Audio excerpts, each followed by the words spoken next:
నమస్తే. వివేకానంద గారి హత్య కేసు ఇప్పుడు నేషనల్ వైజ్గా వెళ్ళిందనే చెప్పాలి. అయితే ఇప్పుడు అది మళ్ళీ రీఓపెన్ చేయాలన్నట్టుగా కూడా వార్తలు అయితే వస్తున్నాయి. సో అసలుకి నిజంగా చేయాలంటారా? ఒకసారి డిస్కస్ చేద్దాం. ప్రస్తుతం మనతోటి పొలిటికల్ అనలిస్ట్ సిఎస్ రావు గారు ఉన్నారు. వెల్కమ్ చెప్దాం. Hello sir. Hello sir, Vivekananda గారి కేసు ఇప్పుడు రీఓపెన్ చేయాలంటే ఏమంటారు? ఆ కేసును రీఓపెన్ చేసి విచారణ చేయాలి, రీఇన్వెస్టిగేషన్ చేయాలి అనేటువంటి డిమాండ్ షర్మిల గారు చేస్తున్నారు రీసెంట్గా. ఎందుకు చేస్తున్నారు అంటే సిబిఐ విచారణ కొనసాగించలేకపోతుంది నిష్పక్షపాతంగా. కాబట్టి రాష్ట్ర ప్రభుత్వానికి సంబంధించినటువంటి దర్యాప్తు సంస్థలకి ఈ కేసును అప్పచెప్పి రీఇన్వెస్టిగేషన్ చేయాలి అనేటువంటి ఒక అభిప్రాయాన్ని షర్మిల గారు వ్యక్తం చేస్తున్నట్టు పత్రికల్లో వచ్చింది. అంటే ఎట్లా చూడచ్చు సార్ ఇప్పుడు షర్మిల గారు చేసిన కామెంట్స్? అంటే అక్కడ మనం అంటే అనుమానం ఎందుకు అట్లా చేయాల్సి వచ్చింది? ఇప్పుడు వివేకానంద రెడ్డి గారిని ఎవరు మర్డర్ చేశారని అంటే క్వశ్చన్ వేసుకుంటే కనుక సమాధానం ఏది? స్పష్టంగా వచ్చే సమాధానం ఎక్కడుంది? ఇప్పుడు సిబిఐ ఏం చెప్తుంది? వాళ్ళు నిందితులే అని చెప్తుంది.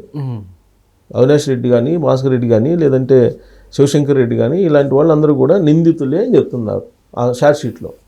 దానికి నిందితులు ప్లస్ వాళ్ళే చంపు ఉండొచ్చు అని చెప్పి కొన్ని ఆధారాలను ప్రొడ్యూస్ చేస్తూ షార్ట్ షీట్ దాఖలు చేశారు. సో సుప్రీంకోర్టు వరకు వెళ్ళింది. ఇది హైకోర్టు నుంచి సుప్రీంకోర్టు దాకా వెళ్ళింది. సుప్రీంకోర్టు కాలపరిమితి నిర్ణయించి ఈ పరిమితిలో మీరు ఇన్వెస్టిగేషన్ పూర్తి చేయండి అని చెప్పేసి మెడ మీద కత్తి పెట్టింది సిబిఐ మెడ మీద. దాంతో సిబిఐ విధులైనటువంటి పరిస్థితుల్లో ఎంతవరకు ఇన్వెస్టిగేషన్ చేయాలో అంతవరకు చేసేసి గూగుల్ టేక్అవుట్ రకరకాల సాంకేతిక పరిజ్ఞానాన్ని ఉపయోగించి అవినాష్ రెడ్డి అలాగే భాస్కర్ రెడ్డి గారు సూత్రధారులు అని చెప్పి క్లియర్గా ఆ షార్ట్ షీట్లో పొందుపరిచారు. అయితే అవినాష్ రెడ్డి గారిని అరెస్ట్ చేయగలిగారా సిబిఐ వాళ్ళు? చేయలేకపోయారు. అరెస్ట్ చేయలేనటువంటి పరిస్థితుల్లో అవినాష్ రెడ్డిని సిబిఐ ఉంది. ఎందుకు ఉంది అని అంటే వైఎస్ఆర్ కాంగ్రెస్ పార్టీ ఆంధ్రప్రదేశ్లో అధికారంలో ఉన్నంత వరకు ఏమో అవినాష్ రెడ్డి గారిని అరెస్ట్ చేస్తే లా అండ్ ఆర్డర్ సిచ్యువేషన్ వస్తే మేము అదుపు చేయలేము పబ్లిక్ని అని చెప్పి రాష్ట్ర పోలీసులు చెప్పారు. దాంతో అరెస్ట్ చేయలేదు. అరెస్ట్ చేయకుండా పేపర్ అరెస్ట్ చూపించారు కోర్టుకి. తర్వాత ఆయన బెయిల్ మీద ఇప్పటికీ కూడా ఉన్నాడు, బెయిల్ మీద కొనసాగుతున్నాడు. సరే, ఆయన తండ్రి భాస్కర్ రెడ్డి జైలుకి వెళ్ళాడు, ఆయన కూడా బెయిల్ మీద బయటకు వచ్చాడు. శివశంకర్ రెడ్డి బెయిల్ మీద ఉన్నాడు. వీళ్ళందరూ సాక్షుల్ని ప్రభావితం చేస్తారు అనేది వివేకానంద రెడ్డి గారి కుమార్తె సునీతారెడ్డి గారు చెప్తున్నారు, షర్మిల గారు కూడా తరచూ చెప్తున్నారు. ఇప్పుడు లేటెస్ట్గా జరిగిన డెవలప్మెంట్ ఏంటి? సుప్రీంకోర్టులో వైఎస్ఆర్ కాంగ్రెస్ పార్టీ లేదంటే అవినాష్ రెడ్డి గారు ఏం ఆరోపణలు చేశారు వివేకానంద రెడ్డి గారి మర్డర్ కేసులో? ఆయన్ని ఆయన కూతురు అల్లుడే చంపేశారు అని చెప్పి వాళ్ళిద్దరి మీద కేసు పెట్టారు. ఎవరు? సునీతారెడ్డి గారి మీద, అలాగే ఆమె భర్త రాజశేఖర్ రెడ్డి మీద కేసు పెట్టారు. కేసు పెడితే ఆ కేసును కొట్టేయమని చెప్పేసి పిటిషన్ వేశారు సుప్రీంకోర్టులో. దాని మీద సిద్ధార్థ లోద్రా వాదనలు చేశారు. దీంతోపాటు సిబిఐ అధికారి, సిబిఐ ఎస్పీ ఆయన మీద కూడా అప్పుడు వైఎస్ఆర్ కాంగ్రెస్ పార్టీ అధికారంలో ఉన్నప్పుడు కేసు నమోదు చేశారు. ఎందుకు? ఇన్వెస్టిగేషన్ పక్కదోవ పట్టిస్తున్నారని చెప్పి రామ్ సింగ్ ఏదో పేరు ఉంది అతని పేరు, అతని మీద కూడా కేసు పెట్టారు. కేసు పెడితే అతని మీద కూడా కేసు కొట్టేయమని చెప్పి సుప్రీంకోర్టులో సిద్ధార్థ లోద్రా వాదిస్తే అటు సునీతారెడ్డి గారు, ఆమె భర్త, అలాగే ఈ సిబిఐ అధికారి మీద ఉన్నటువంటి కేసులు కొట్టేసింది.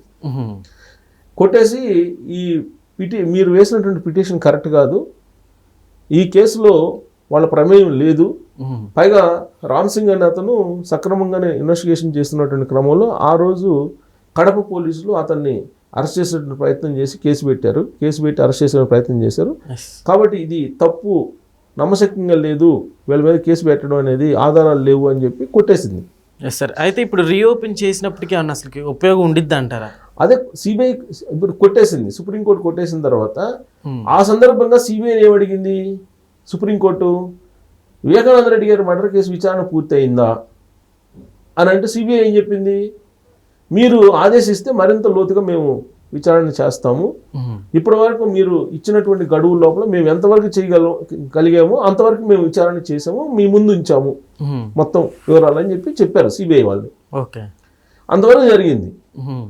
అంతవరకు జరిగిన తర్వాత మరి సిబిఐ వాళ్ళు మళ్ళీ మేము విచారణకి లోతుగా ఆలోచిస్తామని అంటే లోతుగా ఏం ఆలోచిస్తారు వీళ్ళు ఇన్ని సంవత్సరాల పాటు 2019 ఎన్నికలకు ముందు ఈ మర్డర్ జరిగింది. ఈ మర్డర్ జరిగిన తర్వాత ఈ మర్డర్ని ఫస్ట్ గుండెపోటు అన్నారు, తర్వాత గొడ్డలపోటు అన్నారు. ఆ గొడ్డలపోటు కూడా ఎవరిది అంటే చంద్రబాబు నాయుడు గారిది అని చెప్పి ఆయన చేతిలో గొడ్డలు పెట్టేసి వాళ్ళ పత్రికల్లో వాళ్ళ మీడియాల్లో ప్రచారం చేసుకున్నారు, జనాన్ని నమ్మించగలిగారు. 2019 ఎన్నికల్లో వాళ్ళ బాబాయిని చంపడం ద్వారా సింపతితోటి జగన్మోహన్ రెడ్డి గారు అధికారంలోకి వచ్చారని చెప్పి తెలుగుదేశం పార్టీ చెప్తోంది.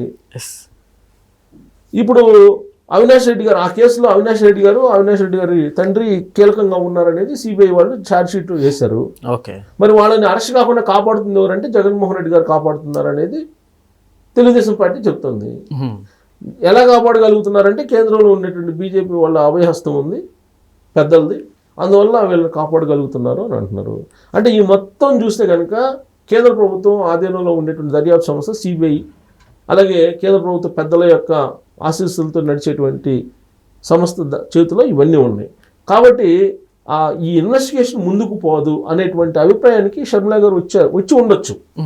అందుకే రాష్ట్ర పరిధిలో ఉండేటువంటి సంస్థలకు కనుక ఈ కేసును అప్పచెప్తే అసలు ఏం జరిగింది అనేది బయటకు వస్తుంది అనేటువంటి డిమాండ్ ఆవిడ చేస్తున్నారు. ఒకవేళ అంటే బీజేపీ వాళ్ళ హస్తం లేకుండా ఉన్నట్లయితే ఈ కేసు ఈ పార్టికల్ అంటే క్లోజ్ అయిపోయింది అనుకోవచ్చు సార్. ఇన్వెస్టిగేషన్ పూర్తి కావాలి కదా మరి. ఇన్ని సంవత్సరాల ఒక మర్డర్ కేసు, మాజీ ఎంపీ ప్లస్ ఆయన మాజీ మంత్రి, సుదీర్ఘమైనటువంటి రాజకీయ ప్రయాణం కలిగినటువంటి వాళ్ళు, ప్రజాదరణ కలిగినటువంటి లీడరు, ఇప్పుడు కొన్ని దశాబ్దాలుగా రాజకీయాల్లో ఉన్నటువంటి ఫ్యామిలీ నుంచి ఉన్నటువంటి కీలక లీడరు, ఆయన మర్డర్ జరిగితేనే ఇవాళకి అసలు ఎవరు మర్డర్ చేశారు, హంతకులు ఎవరు అనేది క్లియర్గా తీర్పు చెప్పలేకపోతుంది కోర్టు అని. అంటే దర్యాప్తు సంస్థలు సరిగ్గా దర్యాప్తు చేసి ఎవిడెన్స్ని ప్రొడ్యూస్ చేస్తే తీర్పు ఎందుకు చెప్పలేదు అంటే దర్యాప్తు సంస్థలోనే ఉంది. అందుకే రాష్ట్ర పరిధిలో ఉండే దర్యాప్తు సంస్థలకు ఇస్తేస్తే ఈ కేసు తొందరగా విచారణ పూర్తి అవుతుంది అనేది షర్మిల గారు చెప్తున్నారు. దానికి కారణం ఏంటంటే లిక్కర్ కేసు చాలా స్పీడ్గా జరుగుతుంది కదా, లిక్కర్ కేసులో అరెస్టులు జరుగుతున్నాయి కదా. అదే వివేకానంద రెడ్డి గారి మర్డర్ కేసులో జరగట్లేదు కదా. కాబట్టి సిబిఐ నుంచి రాష్ట్ర సంస్థలకి ఇస్తే బాగుంటుంది అనేటువంటి ఒక అభిప్రాయాన్ని ఆవిడ వ్యక్తం చేస్తున్నారు. గతంలో 2019లో మర్డర్ జరిగినప్పుడు రాష్ట్ర సంస్థలే దర్యాప్తు చేసాయి. అప్పుడు ఏం చేసాయి, లేదు రాష్ట్ర సంస్థల మీద మాకు నమ్మకం లేదు, సిబిఐ ఎంక్వైరీకి ఇవ్వాలి అని చెప్పి జగన్మోహన్ రెడ్డి గారు డిమాండ్ చేశారు అప్పట్లో. ఆ తర్వాత సిబిఐకి ఇచ్చారు కేసుని. సిబిఐకి ఇస్తే జగన్మోహన్ రెడ్డి గారి అధికారంలోకి వచ్చిన తర్వాత జగన్మోహన్ రెడ్డి గారు ఏంటి, సిబిఐ సరిగ్గా దర్యాప్తు చేయట్లేదు, రాష్ట్ర పరిధిలోకి తీసుకురావాలని చెప్పేసి అన్నారు. కానీ రాష్ట్ర పరిధిలోకి ఇవ్వాల, సిబిఐ ఎంక్వైరీ చేసింది. ఎందుకంటే రాష్ట్ర పరిధిలోకి ఇస్తే ఏమవుతుందో తెలుసు. ఇప్పుడు సిబిఐ మీద నమ్మకం పోతుంది. సిబిఐ మీద నమ్మకం పోయినటువంటి క్రమంలో ఇప్పుడు రాష్ట్ర ప్రభుత్వ పరిధిలో ఉన్నటువంటి సంస్థలకు ఇస్తే కనుక దీని విచారణని బయటికి తీసుకొచ్చి మొత్తం ఎవిడెన్స్ని బయట పెట్టే అవకాశం ఉంది. కాబట్టి అదన్నా చెయ్యండి అని చెప్పి ఇప్పుడు అడుగుతున్నారు. సునీతారెడ్డి గారికి అలాగే షర్మిల గారికి వివేకానంద రెడ్డి గారి మర్డర్ కేసులో ఉన్న హంతకులు ఎవరో తేల్చి వాళ్ళకి శిక్షలు వేయండి అనేది వాళ్ళు చేస్తున్నటువంటి డిమాండ్ మొదటి నుంచి కూడా. అది జరగట్లేదు. అందుకే ఇప్పుడు కనీసం రాష్ట్ర సంస్థలు కనప చెప్తే వాళ్ళనే చేస్తారు, సిబిఐ చేత కాకపోతే అనేటువంటి వ్యాఖ్యలు ఆవిడ రీసెంట్గా చేయడం జరిగింది. ఆ మేరకు రాష్ట్ర ప్రభుత్వం కేంద్ర ప్రభుత్వానికి కూడా లెటర్ రాయాలి అనే ఒక సూచన కూడా చేసినట్టుంది. సో మొత్తం మీద ఏంటంటే వివేకానంద రెడ్డి గారి మర్డర్ కేసు ఇవాళకి కూడా అది ఇంకా తేలనటువంటి కేసుగానే మిగిలిపోయింది. కనీసం ఇప్పుడైనా తేల్చకపోతే కనుక అటు కేంద్ర రాష్ట్ర సంస్థలకే కొంత అవమానకరంగా మనం భావించాలి. Okay sir, thank you.